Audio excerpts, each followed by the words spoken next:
Hi friends, welcome back to higher math online classes. Yes, ತಾವು ತಮ್ಮನೆಲ್ಲನ ನೋಡಿದಾಗೆ ಈ ಒಂದು ಕ್ಲಾಸ್ ನಾನು ಯಾವ್ದ್ರ ಮೇಲೆ ಮಾಡ್ತಾ ಇದ್ದೀನಿ, 10th class 5th chapter arithmetic progression. So ಇಲ್ಲಿ ಕಂಪ್ಲೀಟ್ ಆದಂಥ ಒಂದು ಚಾಪ್ಟರ್ನ ಕಾನ್ಸೆಪ್ಟನ್ನು ನೋಡೋಣ. ಅದರ ನಂತರ ಕ್ಲಾಸ್ ವೈಸ್ ನಾನು ಏನು ಮಾಡ್ತೀನಿ, ಪ್ರಾಬ್ಲಮ್ಸನ್ನು ಯಾವ ರೀತಿ ಸಾಲ್ವ್ ಮಾಡಬೇಕು, ಸೊ ಹೌ ಟು ಐಡೆಂಟಿಫೈ ಅನ್ನೋದನ್ನು ತಿಳ್ಕೊಂಬಿಟ್ಟು ಸೊ ಯಾವ ರೀತಿ ನಾವು ಆನ್ಸರನ್ನು ಮಾಡಬೇಕು ಪ್ರತಿಯೊಂದು ಕ್ವಶನ್ಗೆ ಅಂತ ತಿಳ್ಕೊಳ್ತಾ ಹೋಗೋಣ. ಸೊ ನಿಮ್ಮ ಒಂದು ಫ್ರೆಂಡ್ಸ್ ಯಾರಾದರೂ 10th ಕ್ಲಾಸಲ್ಲಿ ಇದ್ದರೆ ಅವರಿಗೂ ಕೂಡ ವಿಡಿಯೋನ ಶೇರ್ ಮಾಡಿ, ಇತರರಿಗೂ ಕಲಿಯೋದಕ್ಕೆ ಹೆಲ್ಪ್ ಮಾಡಿ ಅಂತ ಹೇಳ್ತಾ ಈ ಒಂದು ವಿಡಿಯೋ ನಾನಿಲ್ಲಿ ಸ್ಟಾರ್ಟ್ ಮಾಡ್ತೀನಿ. ಎಸ್ ನೋಡಿ, ನೀವು ಚಾಪ್ಟರ್ ನೇಮನ್ನು ಮೇಲ್ಗೆ ನೋಡ್ತಾ ಇದ್ದೀರಿ ಸ್ಕ್ರೀನ್ ಮೇಲೆ, ಏನಿದೆ ಅರ್ಥಮೆಟಿಕ್ ಪ್ರೋಗ್ರೆಷನ್, ಹೌದಾ? ಸೊ AP ಅಂತೇಳಿ ಕರಿತೀವಿ. ಮೊದಲಿಗೆ ಅದರೊಂದು ಮೀನಿಂಗನ್ನು ನೋಡೋಣ, ಆಮೇಲೆ ಅದರೊಂದು ಕಾನ್ಸೆಪ್ಟ್ ಏನಿದೆ, ನಂತರ ಕೆಲವೊಂದು ಎಕ್ಸಾಂಪಲ್ಸ್ಗಳನ್ನ ಸಾಲ್ವ್ ಮಾಡ್ತಾ ಹೋಗೋಣ ಸ್ನೇಹಿತರೆ. Okay, S. ಸೊ ಇದುವರೆಗೂ ತಾವು ನಮ್ಮ ಚಾನಲ್ಗೆ ಸಬ್ಸ್ಕ್ರೈಬ್ ಆಗಿಲ್ಲ ಅಂದರೆ ಸಬ್ಸ್ಕ್ರೈಬ್ ಮಾಡ್ಕೊಳ್ಳಿ, ಅದೇ ರೀತಿ ಶೇರ್ ಮಾಡಿ, ಮತ್ತು ಪಕ್ಕದಲ್ಲಿ ಕಾಣ್ತಕ್ಕಂಥ ಬೆಲ್ ಐಕಾನ್ ಮೇಲೆ ಕ್ಲಿಕ್ ಮಾಡಿ ನೋಟಿಫೈ ಆಗಿರಿ ಅಂತ ಹೇಳ್ತಾ ಈ ಒಂದು ಕ್ಲಾಸ್ನ ಸ್ಟಾರ್ಟ್ ಮಾಡ್ತಾ ಇದ್ದೀನಿ.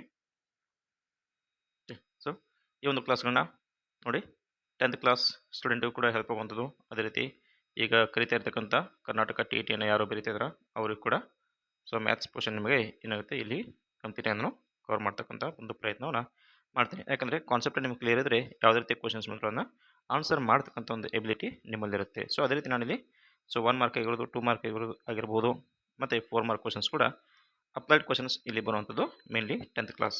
10th ಕ್ಲಾಸ್ಗೆ 4 ಮಾರ್ಕ್ಸ್ ಅಪ್ಲೈಡ್ ಕ್ವಶನ್ಸ್ನ ಈ ಒಂದು ಚಾಪ್ಟರ್ನಲ್ಲಿ ಕೇಳ್ತಾರೆ. ಹಾಗಾಗಿ ಈ ಒಂದು ಚಾಪ್ಟರ್ನ ಕಂಪ್ಲೀಟ್ ಆದಂಥ ಒಂದು ಕಾನ್ಸೆಪ್ಟನ್ನು ತಾವು ಇಲ್ಲಿ ತಿಳ್ಕೊಬೇಕು. ಅಂದಾಗ ಮಾತ್ರ ನಿಮಗೆ ಯಾವುದೇ ರೀತಿ ಒಂದು ಕ್ವಶನ್ಸ್ ಬಂದಾಗ ಆನ್ಸರ್ ಮಾಡ್ತಕ್ಕಂಥ ಒಂದು ಕೆಪಬಿಲಿಟಿ ನಿಮ್ಮಲ್ಲಿ ಇರುವಂಥದ್ದು.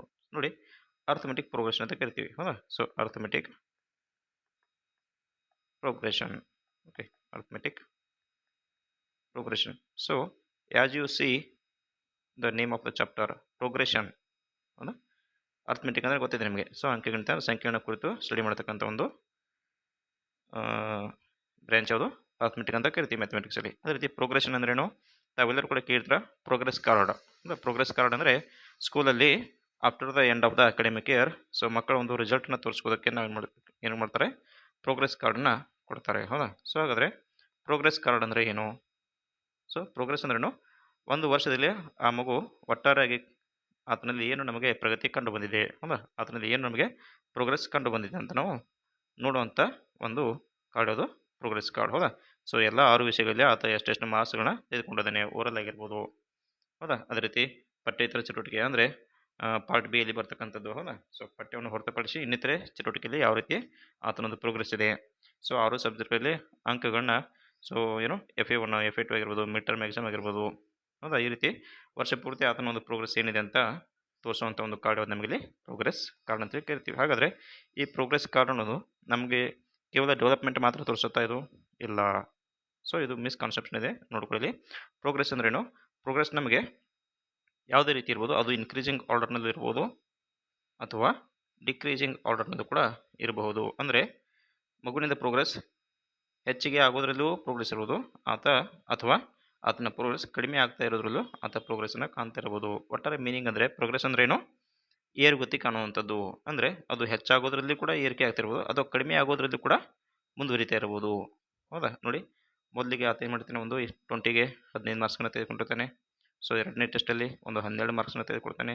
3ನೇ ಟೆಸ್ಟಲ್ಲಿ ಆತ ಮೇ ಬಿ 9 ಮಾರ್ಕ್ಸನ್ನು ತೆಗೆದುಕೊಳ್ಳೋದು. 4ನೇ ಟೆಸ್ಟಲ್ಲಿ ಆತ ಮೇ ಬಿ 6 ಮಾರ್ಕ್ಸ್ನ ತೆಗೆದುಕೊಳ್ಳೋದು. ಅಂದರೆ ಸೊ ಪ್ರತಿಯೊಂದು ಎಕ್ಸಾಮ್ನಿಂದ ಎಕ್ಸಾಮ್ಗೆ ಅಂದರೆ ಪೂರ್ತಿ ಅಕಾಡೆಮಿಕ್ ಇಯರಲ್ಲಿ ಆತ ಏನು ಮಾಡ್ತಾ ಇದ್ದಾನೆ, ಅಂಕಗಳನ್ನ ಕಡಿಮೆ ತೆಗೆದುಕೊಳ್ತಾ ಬರ್ತಾ ಇದ್ದಾನೆ. ಅಂದರೆ ಆತನ ಪ್ರೋಗ್ರೆಸ್ ಏನಾಗಿದೆ, ಡಿಕ್ರೀಸ್ ಆಗಿದೆ ಅಂತ ಮೀನಿಂಗ್ ಇಲ್ಲಿ. ಸೊ ಡಿಕ್ರೀಸ್ ಆಗಿದೆ ಅಂದರೆ ಮಾತ್ರಕ್ಕೆ ಆತನ ಪ್ರೋಗ್ರೆಸ್ ಕಾಣ್ತಾ ಇಲ್ಲ ಅಂತಲ್ಲ, ಪ್ರೋಗ್ರೆಸ್ ಕಾಣ್ತಾ ಇದೆ. ಯಾವ ರೀತಿ ಡಿಕ್ರೀಸ್ ಅಂದರೆ ಕಡಿಮೆ ಆಗೋದ್ರಲ್ಲಿ ಆತ ಪ್ರೋಗ್ರೆಸ್ಸನ್ನು ಕಾಣ್ತಾ ಇದ್ದಾನೆ, ವಿನಃ ಏನು ಹೆಚ್ಚಿಗೆ ಆಗೋದ್ರಲ್ಲಿ ಪ್ರೋಗ್ರೆಸ್ಸನ್ನು ಕಾಣ್ತಾ ಇಲ್ಲ. ಸೊ ಒಂದು ವೇಳೆ ಮೊದಲಿಗೆ ಏನಾದರೂ ಮಗುವಿನ ಮಾರ್ಕ್ಸ್ಗಳು ಕೇವಲ 10 ಮಾರ್ಕ್ಸ್ ಇತ್ತು, ನಂತರದಲ್ಲಿ ಮುಂದಿನ ಎಕ್ಸಾಮಲ್ಲಿ 12 ಮಾರ್ಕ್ಸ್ ಬಂತು, ಅದರ ನಂತರದ ಎಕ್ಸಾಮಲ್ಲಿ 14 ಬಂದಿದೆ, ಅದರ ನಂತರದಲ್ಲಿ 16 ಮಾರ್ಕ್ಸ್ ಬಂತು, ಅದರ ನಂತರದಲ್ಲಿ 18 ಮಾರ್ಕ್ಸ್ ಹೋಯಿತು. ಪೂರ್ತಿ ವರ್ಷ ಅಂತ್ಯದವರೆಗೆ ಆತ ಔಟ್ ಆಫ್ 4 ತೆಗೆದುಕೊಳ್ತಕ್ಕಂಥ ಒಂದು ಕೆಪಬಿಲಿಟಿ ಆತನಲ್ಲಿ ಬಂದಿದೆ. ಅಂದರೆ ಆತ ಯಾವುದರಲ್ಲಿ ಪ್ರೋಗ್ರೆಸ್ಸನ್ನು ಕಾಣ್ತಾ ಇದ್ದಾನೆ, ಇನ್ಕ್ರೀಸಿಂಗ್ ಆರ್ಡರ್ಲಿ ಪ್ರೋಗ್ರೆಸ್ಸನ್ನು ಕಾಣ್ತಾ ಇದ್ದಾನೆ. ಅಂದರೆ ಆತನ ಫಲಿತಾಂಶ ಏನಾಗಿದೆ, ಉತ್ತಮವಾಗಿದೆ, ಆತನ ಕಲಿಕೆ ಆ ಒಂದು ಸ್ಕೂಲಲ್ಲಿ ಚೆನ್ನಾಗಿದೆ ಅಂತ ನಾವು ಹೇಳ್ತೀವಿ. ಅಂದರೆ ಇನ್ಕ್ರೀಸ್ ಆಗೋದ್ರಲ್ಲಿ ಆತ ಪ್ರೋಗ್ರೆಸ್ಸನ್ನು ಕಾಣ್ತಾ ಇದ್ದಾನೆ. ಬಟ್ ಇಲ್ಲಿ ಏನಾಗಿತ್ತು ನಮಗೆ ಡಿಕ್ರೀಸ್ ಆಗೋದ್ರಲ್ಲಿ ಪ್ರೋಗ್ರೆಸ್ಸನ್ನು ಕಾಣ್ತಾ ಇದ್ದಾನೆ. ಹಾಗಾಗಿ ಪ್ರೋಗ್ರೆಸ್ ಅಂದರೆ ಕೇವಲ ಅದು ಜಾಸ್ತಿನೇ ಆಗ್ತಾ ಇರಬೇಕಂತಿಲ್ಲ. ಪ್ರೋಗ್ರೆಸ್ ಅಂದರೆ ಕಡಿಮೆ ಆಗೋದ್ರಲ್ಲೂ ಪ್ರೋಗ್ರೆಸ್ ಆಗ್ಬೋದು ಅಥವಾ ಹೆಚ್ಚಿಗೆ ಆಗೋದ್ರಲ್ಲೂ ಪ್ರೋಗ್ರೆಸ್ ಆಗ್ಬೋದು. ಸೊ ಇದು ಮೇನ್ ಕಾನ್ಸೆಪ್ಟ್ ನಿಮಗೆ ಗೊತ್ತಿರಬೇಕು. ಓಕೆ, ಪ್ರೋಗ್ರೆಸ್ ಅಂದರೆ ಹೆಚ್ಚಿಗೂ ಇರ್ಬೋದು ಅಥವಾ ಅದು ಕಡಿಮೆ ಇರ್ಬೋದು. ಓಕೆ, ಕಂಟಿನ್ಯೂಸ್ ಆಗಿ ಕಡಿಮೆ ಆಗ್ತಾ ಇದ್ದರೆ ಅದು ನಮಗೆ ಡಿಕ್ರೀಸ್ ಇನ್ ಪ್ರೋಗ್ರೆಸ್ ಅನ್ನ ಅಥವಾ ಪ್ರೋಗ್ರೆಸ್ ಇನ್ ಡಿಕ್ರೀಸ್ ಅಂತೀವಿ. ಒಂದು ವೇಳೆ ಹೆಚ್ಚಿಗೆ ಆಗ್ತಾನೆ ಹೋಗ್ತಾ ಇದ್ದರೆ ಅದನ್ನೇನು ಹೇಳ್ತೀವಿ, ಪ್ರೋಗ್ರೆಸ್ ಇನ್ ಇನ್ಕ್ರೀಸ್. ಹೌದಾ? ಸೊ ಇದು ಪ್ರೋಗ್ರೆಷನ್ ಅಂತ ಹೇಳ್ತೀವಿ ನಾವು. ಅಂದರೆ ಒಟ್ಟಾರೆ ಈ ಒಂದು ಚಾಪ್ಟರ್ನಲ್ಲಿ ನಾವು ಏನನ್ನು ತಿಳಿಸ್ಕೊಡುತ್ತೆ, ಪ್ರೋಗ್ರೆಸ್ ಅಂದರೆ ಸೊ ಸಂಖ್ಯೆಗಳಲ್ಲಿ ಅಂದರೆ ಒಂದು ಸಂಖ್ಯಾ ಪಟ್ಟಿಯಲ್ಲಿ ಕಾಣ್ತಕ್ಕಂಥ ಒಂದು ಇನ್ಕ್ರೀಸ್ ಆರ್ ಡಿಕ್ರೀಸ್ ಅಂತ ಹೇಳ್ತೀವಿ. ಸೊ ಅದನ್ನು ನಾವು ಹೇಳ್ತೀವಿ ಅರ್ಥಮೆಟಿಕ್ ಪ್ರೋಗ್ರೆಷನ್. ಸೊ ಅದು ಯಾವ ರೀತಿ ಇದೆ ಅಂತ ನೋಡಬೇಕು. ಹಾಗಾದರೆ ಒಟ್ಟಾರೆ ನಾವು ಅರ್ಥಮೆಟಿಕ್ ಪ್ರೋಗ್ರೆಷನ್ ಅಂದರೆ ನಮಗೆ ಸೊ ಯಾವುದೇ ಎರಡು ನಂಬರ್ಗಳ ಏನಿರುತ್ತೆ ಡಿಫ್ರೆನ್ಸ್ ನಮಗೆ ಸೇಮ್ ಇರಬೇಕು ನೋಡಿ. ಅದರಲ್ಲಿ ನಾವು ತೆಗೆದುಕೊಂಡಾಗೆ ಮೊದಲಿಗೆ ಕೇವಲ 2 ಅಂಕ ಇತ್ತು, ಆಮೇಲೆ 4 ಅಂಕ ಬಂತು, ಆಮೇಲೆ 6 ಅಂಕ, ನೆಕ್ಸ್ಟಲ್ಲಿ 8 ಅಂಕ. ಇದೇ ರೀತಿ ಏನು ನಂಬರ್ನಲ್ಲಿ ಇನ್ಕ್ರೀಸ್ ಆಗ್ತಾ ಹೋಗ್ತಾ ಇದೆ. ಹಾಗಾದರೆ ಪ್ರತಿಯೊಂದು ನಂಬರ್ನಲ್ಲೂ ಕೂಡ ಎಷ್ಟು ನಮಗೆ ಇನ್ಕ್ರೀಸ್ ಆಗ್ತಾ ಇದೆ ಇಲ್ಲಿ ಅದನ್ನು ನಾವು ಇಲ್ಲಿ ನೋಡ್ಕೊಳ್ಬೇಕಾಗುತ್ತೆ. ಸೊ ಎಷ್ಟಾಗ್ತಾ ಇದೆ ನೋಡಿ, 2 ಇತ್ತು ಮೊದಲಿಗೆ, ಆಮೇಲೆ 4 ಆಯಿತು. ಅಂದರೆ 2ರ ನಡುವೆ ಎಷ್ಟು ಅಂತರ ಇದೆ 2. ಇಲ್ಲಿ 4 ಇತ್ತು, ನಂತರ 6 ಇದೆ, ಅಂದರೆ ಎಷ್ಟು ಇದೆ ಅಂತರ 2. ಸೊ 6 ಇದ್ದದ್ದು 8 ಆಯಿತು, ಅಂದರೆ ಇಲ್ಲಿ ಕೂಡ ಅಂತರ 2 ಆಯಿತು. ಹಾಗೆ ಕಂಟಿನ್ಯೂಸ್ ಆಗಿ ಪ್ರತಿಯೊಂದು ಟರ್ಮ್ಸ್ನಲ್ಲಿ ಇರ್ತಕ್ಕಂಥ ಡಿಫ್ರೆನ್ಸ್ ನಮಗೆ ಏನಾಗಿರಬೇಕು, ಸೇಮ್ ಇದ್ದರೆ ಅದನ್ನು ನಾವು ಹೇಳ್ತೀವಿ ಅರ್ಥಮೆಟಿಕ್ ಪ್ರೋಗ್ರೆಷನ್ ಅಂತ ಕರಿತೀವಿ.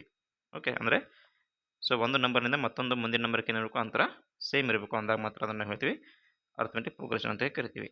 ಓಕೆ ನೋಡಿ, ಮೊದಲಿಗೆ 2 ಇತ್ತು, ಆಮೇಲೆ 3 ಆಯಿತು, ಆಮೇಲೆ 5, ಆಮೇಲೆ 8. ಈ ರೀತಿ ಇದ್ರೆ ಅದು ಪ್ರೋಗ್ರೆಷನ್. ಅಂದರೆ ಪ್ರೋಗ್ರೆಸ್ ಇರ್ಬೋದು, ಬಟ್ ಅದು ಅರ್ಥಮೆಟಿಕ್ ಪ್ರೋಗ್ರೆಷನ್ ಅಂತ ನಾವು ಕರೆಯೋದಿಲ್ಲ. ಅರ್ಥಮೆಟಿಕ್ ಪ್ರೋಗ್ರೆಷನ್ ಅಂತ ಯಾವಾಗ ಕರಿತೀವಿ, ಅವುಗಳ ಒಂದು ಡಿಫ್ರೆನ್ಸ್ ಸೇಮ್ ಆಗಿರಬೇಕು. ನೋಡಿ ಇಲ್ಲಿ ಎಷ್ಟಿದೆ ನಿಮಗೆ, 2 1 ಕೂಡಿಸಿದಾಗ 3 ಆಯಿತು, ಅಂದರೆ ಡಿಫ್ರೆನ್ಸ್ 1 ಇದೆ. ಇಲ್ಲಿ 3ರಿಂದ 2 ಕೂಡಿಸಿದಾಗ ಎಷ್ಟಾಯಿತು, 5 ಆಯಿತು, ಅಂದರೆ 2 ಡಿಫ್ರೆನ್ಸ್ ಆಗಿದೆ. 5ರಿಂದ 3 ಕೂಡಿಸಿದಾಗ 8 ಆಯಿತು, ಅಂದರೆ ಇಲ್ಲಿ ಡಿಫ್ರೆನ್ಸ್ 3 ಇದೆ. ನೋಡಿ ಪ್ರತಿಯೊಂದು ಸಂಖ್ಯೆ ನೋಡಿ ಡಿಫ್ರೆನ್ಸ್ ನಮಗೆ ಬೇರೆ ಬೇರೆ ಬರ್ತಾ ಇದೆ. ಅಂದರೆ that is not arithmetic progression. ಅದು ಸೀಕ್ವೆನ್ಸಲ್ಲಿ ಇದೆ ಅಂತ ಹೇಳ್ತೀವಿ ನಾವು. ಅಂದರೆ ಪ್ರೋಗ್ರೆಸ್ನಲ್ಲಿ ಇದೆ, ಆದರೆ ಅದನ್ನು ಅರ್ಥಮೆಟಿಕ್ ಪ್ರೋಗ್ರೆಷನ್ ಅಂತ ನಾವು ಕರೆಯೋದಿಲ್ಲ.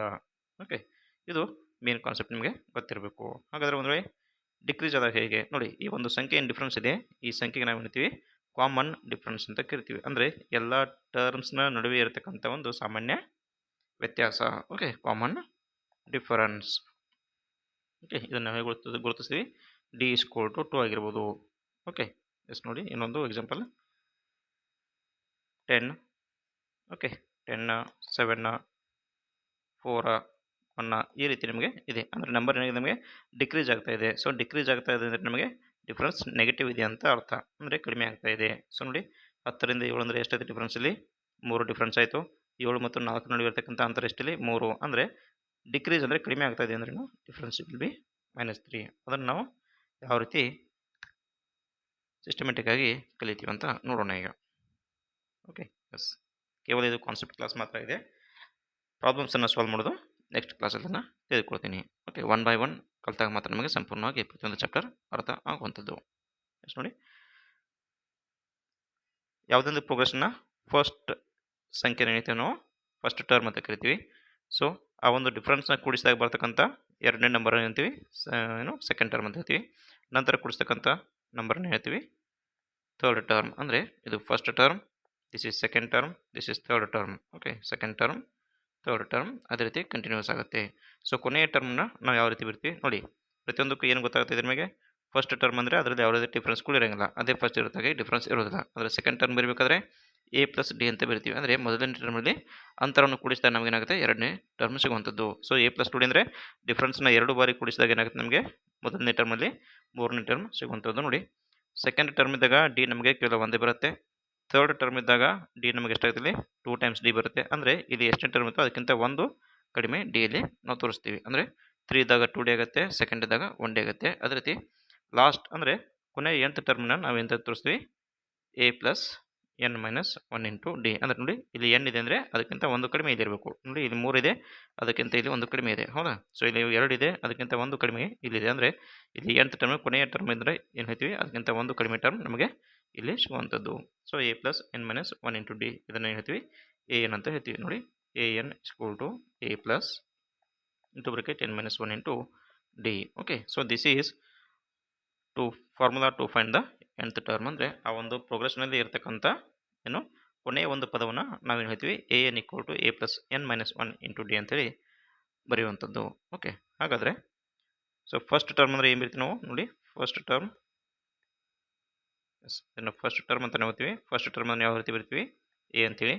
ಸೊ ಅದೇ ರೀತಿ ಸೆಕೆಂಡ್ ಟರ್ಮ್ನ ಯಾವ ರೀತಿ ಬರಿತೀವಿ, ಎ ಪ್ಲಸ್ ಡಿ ಅಂತೇಳಿ. ಓಕೆ, ಥರ್ಡ್ ಟರ್ಮನ್ನು ಯಾವ ರೀತಿ ಬರಿತೀವಿ, ಎ ಪ್ಲಸ್ 2d. ಹೌದಾ? ಸೊ ನಿಮಗೆ ಕ್ವಶನಲ್ಲಿ ಕೇಳಿದಾಗ ಕೂಡ ಇದೇ ರೀತಿ ನೀವು ನೇರವಾಗಿ ತೆಗೆದುಕೊಳ್ಬೇಕು. ಅದೇ ರೀತಿ nth ಟರ್ಮನ್ನು ಕೇಳಿದಾಗ ನಮಗೇನು ಆನ್ಸರ್ ಇಲ್ಲಿ A plus n minus 1 into D. Okay, ಎಷ್ಟನೇ ಟರ್ಮ್ ಅನ್ನೋದು ಬೇರೆ, ಆ ಟರ್ಮ್ನ ಬೆಲೆ ಬೇರೆ. ಇಲ್ಲಿ ನೋಡಿ ಉದಾಹರಣೆಗೆ ಸೊ 2, 4, 6, 8 ಈ ರೀತಿ ಇದೆ. ಹೌದಾ? ಸೊ ಸೆಕೆಂಡ್ ಟರ್ಮ್ ಅಂದರೆ ಎಷ್ಟಿದೆ ನಮಗೆ 4 ಆಯಿತು. ಸೆಕೆಂಡ್ ಟರ್ಮ್ ಅಂದರೆ 4, ಬಟ್ ಸೆಕೆಂಡ್ ಟರ್ಮ್ನ ವ್ಯಾಲ್ಯೂ ಎಷ್ಟು 4. ಹೌದಾ? ಅದರ ಬೆಲೆ 4, ಆದರೆ ಅದು ಎಷ್ಟನೇ ಟರ್ಮ್ ಇದೆ, ಸೆಕೆಂಡ್ ಟರ್ಮ್ ಇದೆ. ಸೊ ನಾಲ್ಕನೇ ಟರ್ಮ್ ಅಂದರೆ ಎಷ್ಟು, ನಾಲ್ಕನೇ ಟರ್ಮ್ ಯಾವುದು 8 ಆಗುತ್ತೆ. ಅದೇ ರೀತಿ ನಾಲ್ಕನೇ ಟರ್ಮ್ ಅಂದರೆ ಅದರ ಬೆಲೆ ಎಷ್ಟಿದೆ 8 ಇದೆ. ಸೊ ಈ ರೀತಿ ನಾವು ರೀಡಿಂಗ್ ಮಾಡುವಂಥದ್ದು. ಟರ್ಮ್ ಬೇರೆ, ಟರ್ಮ್ನ ವ್ಯಾಲ್ಯೂ ಬೇರೆ, ಅದರ ಒಂದು ಬೆಲೆ ಬೇರೆ. ಓಕೆ, ಇದಿಷ್ಟು ನಿಮಗೆ ಗೊತ್ತಿರಬೇಕು. ಹಾಗಾದರೆ ಒಂದು ಏನು ಹೇಳ್ತೀವಿ, ಇದು ಒಂದು ಅಂಕಕ್ಕೆ ಕೇಳ್ತಕ್ಕಂಥ ಒಂದು ಕ್ವಶನ್ ಇದೆ ನೋಡಿ. General form of A P. ಹಾಗಾದರೆ general form of the A P ಹೆಂಗೆ ಬರಿತೀವಿ ನೋಡಿ. ಫಸ್ಟ್ನೇ ಟರ್ಮನ್ನು ಎ ಅಂತ ಬರಿತೀವಿ, second term a plus d, third term a plus 2d and so on. Last term is a plus n minus 1 into d. So ಇದನ್ನು ಏನು ಹೇಳ್ತೀವಿ ನಾವು, general form of the A P ಅಂತ ಕರಿತೀವಿ. ಸೊ ಅದೇ ರೀತಿ ಜನರಲ್ ಟರ್ಮ್ ನೋಡಿ, ಇವು ಎರಡೂ ಕೂಡ ಒಂದು ಅಂಕಕ್ಕೆ ಕೇಳ್ತಕ್ಕಂಥ ಮಾರ್ಕ್ಸ್ಗಳು. ಓಕೆ, ಕ್ವಶನ್ಗಳು. ಜನರಲ್ ಟರ್ಮ್ ಅಂದರೆ ಯಾವುದು, ಜನರಲ್ ಟರ್ಮ್ ಅಂದರೆ a n equal to a plus n minus 1 into d ಅಂತ ಹೇಳ್ತೀವಿ. ಸೊ ಇದು ಜನರಲ್ ಫಾರ್ಮ್, ಇದು ಜನರಲ್ ಟರ್ಮ್. ಓಕೆ, ಹಾಗಾದರೆ ಮೇನ್ಲಿ ನೋಡಿ, ಒಂದು ಎ ಪಿಯನ್ನು ನಾವು ಫೈಂಡ್ ಔಟ್ ಮಾಡಬೇಕಾದ್ರೆ ನಮಗೇನು ಅವಶ್ಯಕತೆ ಇದೆ ಅಂದಂಗಾಯಿತು. ಸೊ ಮೊದಲನೇ ಪದ ಗೊತ್ತಿರಬೇಕು, ಅಂದರೆ ಫಸ್ಟ್ ಟರ್ಮ್ ಗೊತ್ತಿರಬೇಕು. ನಂತರ ಆ ಒಂದು ಎ ಪಿಗೆ ಸಂಬಂಧಪಟ್ಟಂತೆ ಡಿಫ್ರೆನ್ಸ್ ಎಷ್ಟಿದೆ ಅದು ನಮಗೆ ಕಂಪಲ್ಸರಿ ಗೊತ್ತಿರಬೇಕಿಲ್ಲ. ಅಂದಾಗ ಮಾತ್ರ ಒಂದು ಎ ಪಿಯನ್ನು ನಾವು ಫಾರ್ಮೇಷನ್ ಮಾಡ್ಬೋದು. ಸೊ ಏನೇನು ಗೊತ್ತಿರಬೇಕಲ್ಲಿ, ವ್ಯಾಲ್ಯೂ ಎ ಗೊತ್ತಿರಬೇಕು, ನೆಕ್ಸ್ಟ್ ವ್ಯಾಲ್ಯೂ ಡಿ ಗೊತ್ತಿರಬೇಕು.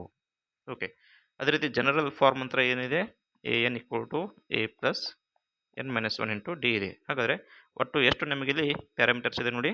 ಒಂದನೇದು ಎ ಇದೆ, ಡಿಫ್ರೆನ್ಸ್ ಇದೆ ಅದರಲ್ಲಿ, ಎನ್ ಇದೆ, ಆಮೇಲೆ ಎ ಎನ್ ಇದೆ. ಒಟ್ಟಾರೆಯಾಗಿ 4 ಪ್ಯಾರಾಮೀಟರ್ಸ್ ನೋಡಿ. ಇಲ್ಲಿ ಎ ಎನ್ ಇದೆ, ಎ ಇದೆ, ಎನ್ ಇದೆ, ಡಿ ಇದೆ. ಈ 4ರಲ್ಲಿ ಯಾವುದಾದ್ರೂ 3 ಕೊಟ್ಟಾಗ ಮಾತ್ರ ನಾವೇನು ಮಾಡ್ಬೋದು, ಇಲ್ಲಿ ಒಂದನ್ನು ಫೈಂಡ್ ಔಟ್ ಮಾಡ್ಬೋದು. ಸೊ ಯಾವುದೇ ಇರಲಿ, ಹೌದಾ? ಸೊ ಅಂದರೆ ಎ ಈಕ್ವಲ್ ಟು ಕೊಟ್ಟಾಗ, ಅದೇ ರೀತಿ ಡಿ ಈಕ್ವಲ್ ಟು ಕೊಟ್ಟಾಗ, ಅದೇ ರೀತಿ ಎನ್ ಈಕ್ವಲ್ ಟು ಕೊಟ್ಟಾಗ ನಾವೇನು ಮಾಡ್ಬೋದು, ಎ ಎನ್ನ ಫೈಂಡ್ ಔಟ್ ಮಾಡ್ಬೋದು. ಅಥವಾ ಎ ಅನ್ನು ಕೊಟ್ಟು, ಸೊ ಡಿ ಅನ್ನು ಕೊಟ್ಟು, ಎ ಎನ್ ಕೊಟ್ಟಿದ್ರೆ n equal to find out ಮಾಡ್ಬೋದು. ಅಂದರೆ ಸೊ ಯಾವುದೇ 3 ಕೊಡಲಿ, 4ರಲ್ಲಿ ಯಾವುದೇ 3 ಕೊಟ್ಟಾಗ ಒಂದನ್ನು ಫೈಂಡ್ ಔಟ್ ಮಾಡೋದಕ್ಕೆ ನಮಗಿಲ್ಲಿ ಕೇಳ್ತಾರೆ. ಸೊ ಅಂದರೆ ಒಂದು ಜನರಲ್ ಟರ್ಮನ್ನು ಫೈಂಡ್ ಔಟ್ ಮಾಡಬೇಕಾದ್ರೆ ನಮಗೇನು ಬೇಕಿಲ್ಲಿ 3 ಪ್ಯಾರಾಮೀಟರ್ಸ್ ಗೊತ್ತಿರಬೇಕಾಗತ್ತೆ. ಅದೇ ರೀತಿ ಒಂದು ಎ ಪಿಯನ್ನು ಫಾರ್ಮ್ ಮಾಡಬೇಕಾದ್ರೆ ಸೊ ಅವಶ್ಯಕತೆ ಇರುವಂಥದ್ದು ಏನು ನಮಗಿಲ್ಲಿ ಎ ಆ್ಯಂಡ್ ಡಿ. ಹೌದಾ? ಅಂದಾಗ ಮಾತ್ರ ನಾವು ಒಂದು ಎ ಪಿಯನ್ನು ಫಾರ್ಮೇಷನ್ ಮಾಡ್ಬೋದು. ಸೊ ಇದಿಷ್ಟು ನಮಗೆ ಬೇಸಿಕ್ ಕಾನ್ಸೆಪ್ಟ್ ಆಗಿರ್ತಕ್ಕಂಥ ಒಂದು ಯಾವುದು ಅರ್ಥಮೆಟಿಕ್ ಪ್ರೋಗ್ರೆಷನ್ ಮೇಲೆ. ಸೊ ಇನ್ನು ಒಂದು ನೆಕ್ಸ್ಟ್ ಕ್ಲಾಸಲ್ಲಿ ನಾನು ಏನು ಮಾಡ್ತೀನಿ, ಒಂದೊಂದಾಗಿ 1 ಮಾರ್ಕ್ಸ್ ಇರ್ಬೋದು, 2 ಮಾರ್ಕ್ಸ್ ಇರ್ಬೋದು, ಪ್ರತಿಯೊಂದು ಕ್ವಶನ್ಸ್ಗಳನ್ನ ತೆಗೆದುಕೊಳ್ತಾ ಹೋಗ್ತೀನಿ. ಸೊ ಕಂಟಿನ್ಯೂಸ್ ಆಗಿ ವೀಡಿಯೋಗಳು ನೋಡೋದ್ರಿಂದ ನಮಗೆ ಕಂಪ್ಲೀಟ್ ಆದಂಥ ಒಂದು ಕಾನ್ಸೆಪ್ಟ್, ಅದೇ ರೀತಿ ಯಾವ ರೀತಿಯ ಒಂದು ಪ್ರಾಬ್ಲಮನ್ನು ಸಾಲ್ವ್ ಮಾಡಬೇಕು ಅನ್ನೋದು ಕೂಡ ನಿಮಗೆ ಕ್ಲಾರಿಟಿ ಬರುವಂಥದ್ದು. ಎಸ್ ಸ್ನೇಹಿತರೆ, ಇಲ್ಲಿಗೆ ನಾನು ಈ ಒಂದು ಕ್ಲಾಸ್ನ ಎಂಡ್ ಮಾಡ್ತಾ ಇದ್ದೀನಿ. ಇದು ಕಂಪ್ಲೀಟ್ ಆದಂಥ ಒಂದು ಕಾನ್ಸೆಪ್ಟ್ ಕ್ಲಾಸ್ ಆಗಿದೆ. ಇಷ್ಟ ಆಗಿದ್ರೆ ಲೈಕ್ ಮಾಡಿ, ಶೇರ್ ಮಾಡಿ, ಮತ್ತು ಸಬ್ಸ್ಕ್ರೈಬ್ ಮಾಡಿ ಅಂತ ಹೇಳ್ತಾ ಈ ಒಂದು ವಿಡಿಯೋನ ಎಂಡ್ ಮಾಡ್ತಾ ಇದ್ದೀನಿ. Thank you one and all.